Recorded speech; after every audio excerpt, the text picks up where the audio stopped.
Naghahanap ka rin ba ng pangmalakasang silicone phone case na talagang tatagal at hindi maninilaw? Ito ang silicone case na nabili ko dito sa TikTok. Sobrang ganda niya and murang-mura lang, parang 100 plus lang to kasama ang shipping fee na.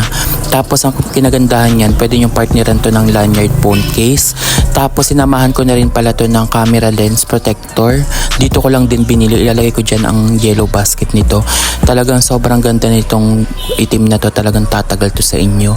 Kasi hindi siya marumihin, bukod elegant, quality, pero napaka-affordable nito. Kaya kung nagustuhan mo yung gantong camera lens protection, tsaka silicone case, samahan mo na rin mobile phone lanyard. Kaya kung nagustuhan mo ito, i-check out mo dyan sa aking yellow basket. Napakamura na lang to.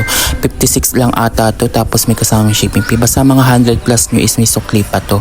Tapos samahan nyo na lang din ang mga lanyard case, mobile, and then yung camera lens protector. Pinalitan ko na yung camera lens protector ko. Since magbablock tayo ngayon para talagang elegant lang tingnan and hindi siya naninilaw. Yung mga gantong silicone phone case, lalong-lalo na kung mga dark, mga black, ito talaga yung pinakantatagal na sa akin kasi sobrang dami ko ring case. Magaganda yung kulay pero madaling manilaw siya.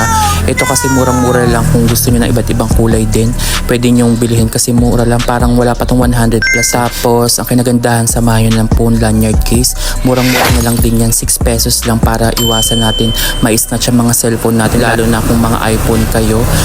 Murang-mura to, 6 pesos lang para hindi ma-snatch ang mga phone nyo, kasi ingatan nyo ang mga iPhone kasi sobrang mahal ng mga iPhone. Kaya kung gusto mo ng affordable but quality, ito na ang i-check out mo dyan sa aking yellow basket. Yun lang.